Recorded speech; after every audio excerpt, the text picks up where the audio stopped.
All right, more now on our top story, the talks between China and Taiwan. The meeting marks an effort to improve relations. China and Taiwan have been ruled by separate governments since the end of the Chinese Civil War in 1949. But Beijing is adamant that Taiwan is a part of its territory. It wants to bring the island back under its control. The two have been bitter rivals, but relations have softened since Ma Ying-jeou was elected as Taiwan's president in 2008. He's seen as being pro-Beijing. Andrew Leung is an independent China analyst. He joins us now live from Hong Kong. Good to talk to you again, sir. Given that China regards Taiwan then as a renegade province, part of its territory, what do you think the tone of these talks will be today? What will the atmosphere be like?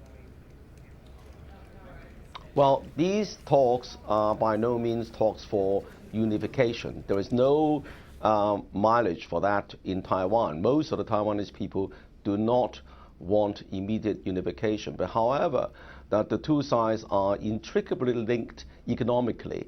And in fact, the loss of the presidency by Chen Shui-bian was a sign of the times. There are over 500,000 Taiwanese businessmen, most of them working and living on the mainland, and the two sides have recently developed a lot of cultural and other links over the Taiwan Strait. And I think that's good for Taiwanese business, and most of the Taiwanese people want status quo.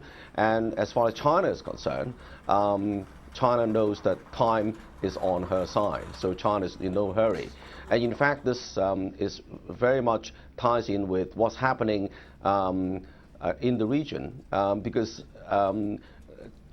China cannot afford to go to war. Of course, if the Taiwan pushes for independence or separation, well, that's another story. But most of the Taiwanese people do not want to provoke China, and what they want is to Taiwan businesses to grow, and Taiwan takes advantage of the huge economy that's developing on the mainland. Andrew, you say that the time is on China's side, but politically, haven't things moved beyond China's goal of eventual reunification? Is that, do you think, something that China could ever come to terms with? I think the time is truly on China's side, because most of the Taiwanese people now have learned that it would not do themselves any good.